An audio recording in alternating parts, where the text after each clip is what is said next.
And with that, I recognize Senator Murray. Well, thank you, Chair Cassidy, and thank you, Acting Secretary Sonderling, for being here today. I'm going to be straight where I stand here. The Department of Labor has a straightforward mission. It's right there in the name. It's not called the Department of Big Business and Billionaires. It is called the Department of Labor. DOL exists to protect the people who do the work in this country. It exists to make sure an honest day's work means a fair wage, safe workplace, and a voice on the job. That mission is more important than ever since this president and this Congress decided that their policy priorities would be trillions in deficit-busting tax cuts for billionaires and giant corporations and starting new wars in the Middle East. That agenda has worked for the very richest and for defense contractors.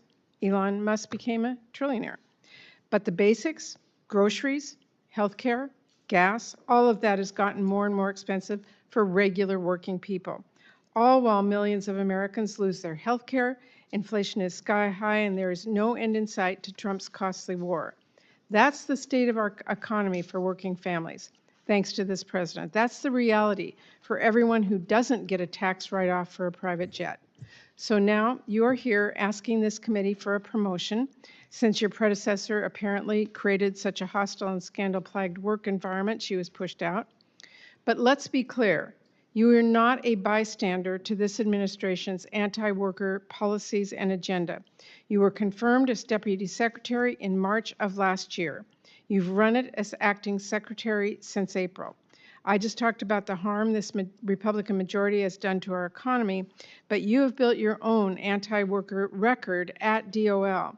You rescinded the overtime rule in May, slamming the door on time and a half pay for more than 4 million workers who already aren't making much to begin with. At the same time, you're working to rescind the independent contractor rule. You want to let giant corporations classify workers as contractors so they don't have to pay them minimum wage and overtime. A conservative estimate finds this rule would rob workers of $3.7 billion a year. That is an outright grift. You are also pushing a joint employer rule to let giant corporations take advantage of employment structures so they aren't liable when people like janitors or nurses get a paycheck stolen, or when there are child labor violations or other worker right violations.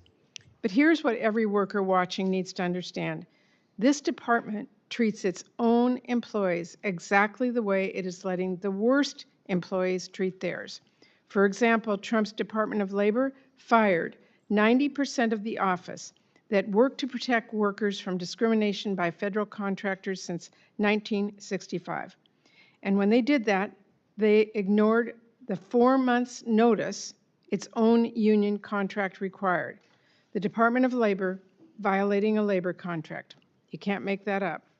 Then this Department of Labor stood by while this administration stripped collective bargaining rights from more than 1 million federal workers. And you actually helped this administration pressure the federal agency that helps protect our civil servants. And when the Bureau of Labor Statistics did its job and reported honest employment numbers the president did not like, its commissioner was fired with no cause. Who should workers call when this administration has been nothing short of outright hostile towards workers in its policies and toward its own employees? I don't have the time to get into how you've undercut this agency's capacity to crack down on wage theft, child labor violations, but needless to say, it will not be easy to rebuild what's been broken. Finally, I have to raise something I never imagined addressing in a hearing for a Secretary of Labor. In January, this department's official account posted a video captioned, "One homeland, one people, one heritage, remember who you are, American." Historians immediately recognized the echo of the Nazi slogan, "One people, one realm, one leader." Nobody had to squint to make that connection. Union leaders condemned that. Your own career employees called it disturbing. And that was not a one-off, it's been a pattern. Under your leadership, this department posts constant propaganda about Americanism. You decry globalism and make misleading comments about native-born workers.